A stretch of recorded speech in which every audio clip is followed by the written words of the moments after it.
Agora eu vou voltar àquela temática da Academia Brasileira de Letras real, a nossa academia, a nossa ABL.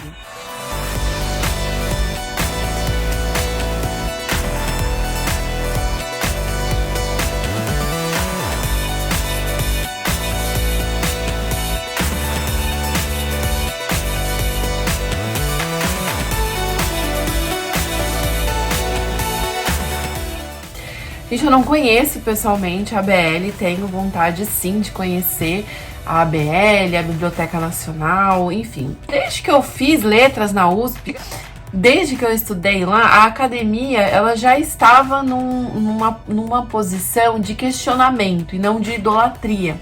Porque antigamente era uma instituição, vamos assim dizer, inquestionável, né? E hoje eu não vejo mais a Academia Brasileira de Letras nessa posição de idolatria nacional. Eu acho que a maior parte dos estudantes questionam, sobretudo o que foi comentado aqui pelo próprio Jô Soares no Assassinatos na Academia Brasileira de Letras, que é a forma como tem essa eleição, como eles são selecionados e escolhidos. Porque desde a fundação, eles se propõem a serem os grandes representantes da cultura nacional, em defesa da nossa cultura nacional. Inclusive com alguns trechos, como vocês podem observar aqui no próprio site da ABL, como eles se descrevem, né? Que desde a fundação da academia, a instituição atribuiu-se como tarefa essencial o cultivo da língua e da literatura nacional. Nesse sentido, a Casa de Machado de Assis tem publicado a sua revista Obras de Acadêmicos e se empenha em preparar o dicionário da língua depois de se ter ocupado da organização do vocabulário ortográfico da língua portuguesa. Ou seja, eles são grandes representantes aí da nossa cultura e da nossa linguística. E eu achei um pouco problemático isso, principalmente, né, à mercê da leitura do livro do Jô Soares, de quem são esses acadêmicos. E aí eu fiz um levantamento pessoal baseado nas informações que estão divulgadas no próprio site da Academia Brasileira de Letras, de quais são as 40 cadeiras, né, quem foram os patronos dessas 40 cadeiras, quem foram os fundadores ali, né, a primeira pessoa a ocupar essa cadeira, e quem foram todas as pessoas que passaram por essas cadeiras depois que os imortais morreram. Que é uma crítica incrível da obra do Jô Soares, né, que eu acho que é um dos temas mais relevantes do livro, que ele menciona da primeira à última página, que é o quanto esses imortais, eles morrem. E eles morrem mesmo, né, porque alguns daqueles nomes a massa cultural brasileira nunca nem soube que existiu e duvido que alguém saiba que exista. Então eles realmente morrem. E aí eu me pergunto se esses imortais serem tão mortais não faz parte de uma falta de representatividade. Porque quando eu levantei todos esses dados mostrando quem foi o patrono, quem foi o fundador e quem é o atual ocupante dessa cadeira, quando tiver asterisco, é porque essa cadeira está vaga. Outra coisa que eu fiz dentro desse levantamento foi separar quem são os homens brancos, quem são as mulheres brancas, quem são os homens negros e quem são as mulheres negras que passaram pelas cadeiras da Academia Brasileira de Letras.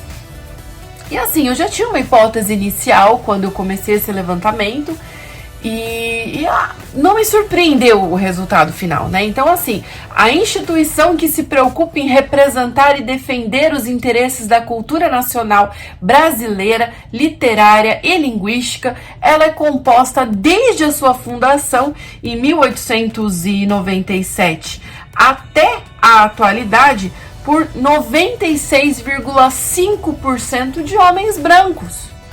Então, a Academia Brasileira de Letras, ela, na verdade, dialoga com homens brancos, enfim, de um nicho cultural muito específico da nossa sociedade. Então, assim, é complicado quando a gente fala isso, porque passaram-se mulheres pela Academia Brasileira de Letras. Em uma somatória medíocre, bem irrisório a quantidade de mulheres brancas, mas são todas mulheres brancas. não se tem mulheres negras, nenhuma. Em todos esses 100 e poucos anos aí de Academia Brasileira de Letras, 150 anos quase de academia, nós não tivemos sequer uma mulher negra que ocupasse uma cadeira. E aí alguém pode perguntar assim, nossa, mas Tatiana, de repente não existia uma figura negra. Desculpa, não estou falando assim na questão de que não tenha capacidade, mas até pela desigualdade social, por toda a desigualdade de acesso, não existam tantas mulheres negras capazes de ocupar uma posição dessa. E é esse tipo de raciocínio que eu percebo que é problemático e que faz com que a nossa estrutura social e cultural brasileira seja tão cruel. Porque como assim a gente vai dizer que dentro desse recorte da Academia Brasileira de Letras... Eu vou falar que uma Maria Firmino dos Reis não teria condições de ocupar um lugar na ABL. Né? Maria Firmino dos Reis, aí ainda do século XIX, afrodescendente, autora e escritora da obra Úrsula, que tem uma tremenda contribuição para a literatura nacional, não faria parte de uma ABL. Uma Carolina Maria de Jesus não teria mérito suficiente para ocupar uma dessas cadeiras. Né? A Carolina Maria de Jesus, que nasceu no ano de 1914 e faleceu em 1977, foi uma das maiores escritoras nacionais e uma das pioneiras das autoras negras brasileiras. Então, ela foi mãe, solteira, catadora de papel, morou na favela de Canindé, em São Paulo, morou até em Osasco. Escreveu cerca de 20 diários relatando condição de pobreza e toda a sua experiência com a miséria da vida, né, de uma mulher negra, pobre. Foi anônima até 1960, quando ela publicou a obra Quarto de Despejo, Diário de uma Favelada. E foi esse livro que marcou a representatividade como uma autora que escreve do contexto social em que ela vive, né, como uma mulher negra e pobre. Citando um trecho da obra Quarto de Despejo, ela diz assim: a vida é igual a um livro, só depois de ter lido é que sabemos o que encerra, e nós, quando estamos no fim da vida, é que sabemos como a nossa vida decorreu. A minha, até aqui, tem sido preta. Preta é a minha pele, preto é o lugar onde eu moro. Ganhou aí premiações internacionais. Como que uma mulher dessa não foi convidada para ocupar uma das cadeiras da Academia Brasileira de Letras, né? Então, assim, é esse o meu apontamento do quanto essa representatividade da ABL ela é problemática. Então, esses homens que vão definir quais são as nossas culturas, o que é imprescindível para a defesa da cultura nacional, é um grupo muito restrito da nossa sociedade, né? São homens e são homens brancos. Isso porque eu não estou nem entrando realmente no meu levantamento, eu não fiz essa pesquisa do levantamento de quanto desses homens brancos são héteros, né? Porque hoje a gente pode levantar também essa questão, a representatividade da comunidade LGBTQI+, o quanto essa literatura ela é respeitada como parte interessante da nossa sociedade. Então eu questiono isso, quem são esses intelectuais? E aí outra pessoa desavisada pode também vir para mim e falar, mas Tati, assim, isso daí é o contexto do século XIX, fofucha. Então, assim, não tem como, no século XIX, os homens pensavam assim. Machado de Assis, que foi um dos fundadores, um negro, ele estava lá. Sim, o primeiro lugar, correto, Machado de Assis estava lá na fundação, e a gente pode reparar o quanto foi negligenciada essa origem negra do Machado, até pela própria representatividade dele como imagem, que até pouco tempo atrás a gente mal conseguia perceber que o Machado de Assis era negro pela forma esbranquiçada que caracterizaram ele. Machado de Assis não foi visto como um escritor afrodescendente até recentemente. Então é muito recente essa retomada do Machado como representante da literatura afro-brasileira.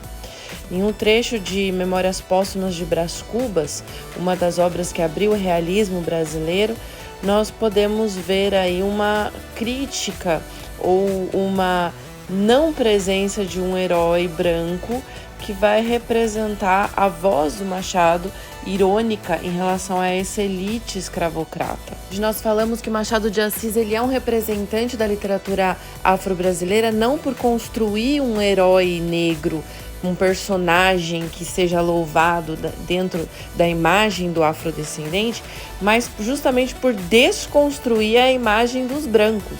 Né? Nessa obra, Machado de Assis, Afrodescendente, nós teremos toda uma coletânea de apontamentos feitos por Machado de Assis, como o homem negro era visto, qual era a voz desse homem negro. Vamos ler um trecho do capítulo do Vergalho do Memórias Póstumas. Tais eram as reflexões que eu vinha fazendo por aquele valongo fora, logo depois de ver e ajustar a casa. Interrompeu mais um ajuntamento.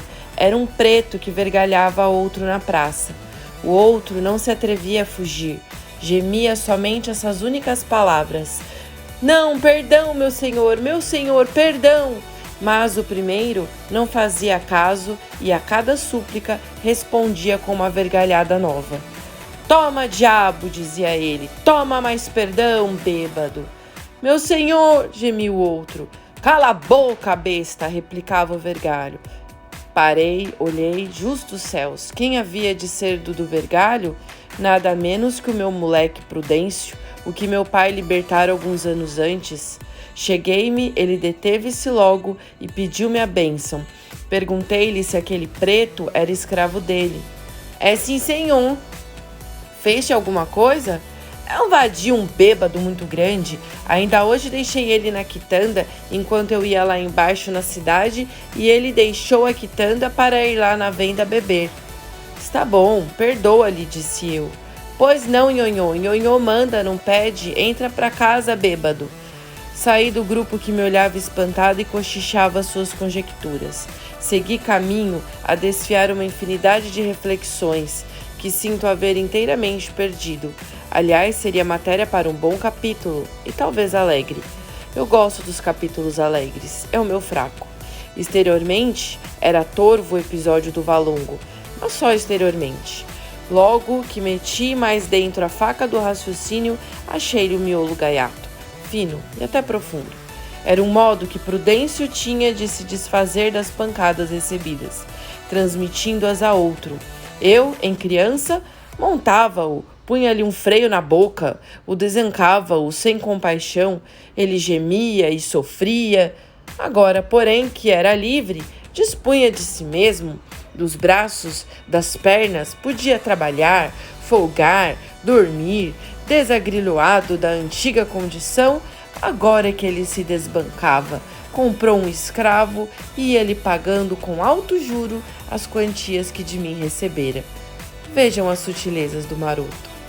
E através dessa ironia machadiana tão típica do nosso grande escritor, nós percebemos sim a sua voz política, a sua voz de militância em relação ao papel do negro na sociedade escravocrata do final do século XIX. E aí a gente pode questionar por que Cruz de Souza não faz parte disso, por que Barreto nunca fez parte disso. Então você tem uma série de outras figuras negras que são nomes importantes da nossa literatura brasileira e que nunca ocuparam uma cadeira na Academia Brasileira de Letras. Né? Você tem ali dos patronos homenageados o Castro Alves e você tem de um dos fundadores, o Machado de Assis. Mas a ideia seria representar a cultura afrodescendente brasileira e a cultura indígena, que, gente, se tem um grupo que é ainda mais marginalizado que os negros, são os índios. Hoje nós temos escritores indígenas aí de monte. Cadê a representatividade desse povo dentro da nossa ABL?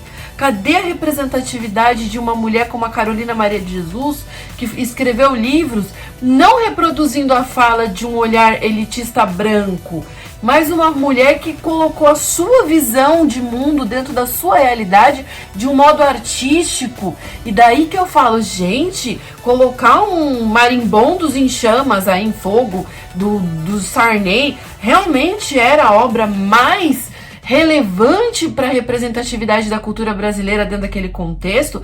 E essas vozes todas que estão sendo silenciadas desde a fundação, em que você tem aí um homem branco só falando, você não tem um homem negro falando, você tem um grupo de mulheres que é uma infinidade, 4% de todas as cadeiras ocupadas até hoje de mulheres brancas. Mulheres negras, nenhuma teve voz ali dentro. E hoje, quando você pega a listagem dos atuais representantes dessas cadeiras, continua sendo de uma maioridade de homens brancos. Nós temos, provavelmente, eu não fiz esse levantamento, mas provavelmente a maior quantidade de mulheres simultaneamente na ABL, que são 3, mas mulheres brancas. Você não tem uma mulher negra ocupando até hoje uma cadeira da ABL. E você tem aí a falta, eu acho que são 40 cadeiras. São 40 cadeiras. Essas cadeiras são ocupadas aí para representar essa discussão dos interesses culturais, nacionais, literários e linguísticos. Não sou eu que estou falando, é o próprio site da ABL quem disse isso.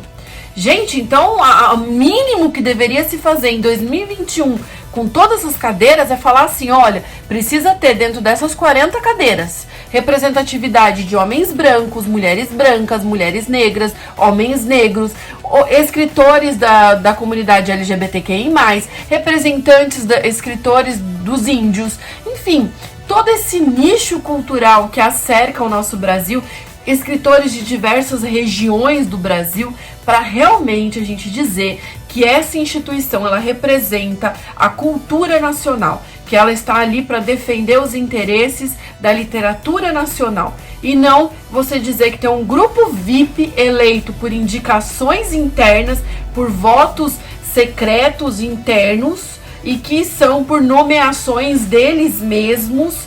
E que aí você pega um Fernando Henrique Cardoso, mais um José Sarney, mais uma lista de personagens que estão ali dentro, que eu não duvido da intelectualidade. Mas eu acredito que o que colocou ali, muito mais do que a intelectualidade deles, foram as questões políticas e os interesses de poder por trás. E não necessariamente a produção e a capacidade de defesa dos interesses intelectuais brasileiros. Porque se essa fosse a real preocupação da ABL, existiria uma representatividade muito maior dentro desse espaço institucional. Para encerrar a nossa discussão do Jô Soares nos assassinatos na Academia Brasileira de Letras, eu vou deixar que assim, o maior assassinato que há na Academia Brasileira de Letras é da representatividade brasileira. E que se tem uma coisa que faz esses imortais mais mortais que qualquer outra coisa, é justamente eles estarem ali naquele espaço com uma preocupação nacional, recortando o interesse de uma classe em específico. Então, muito obrigada, Jô, por me proporcionar essa reflexão através da sua obra. E muito obrigada a todos. Valeu!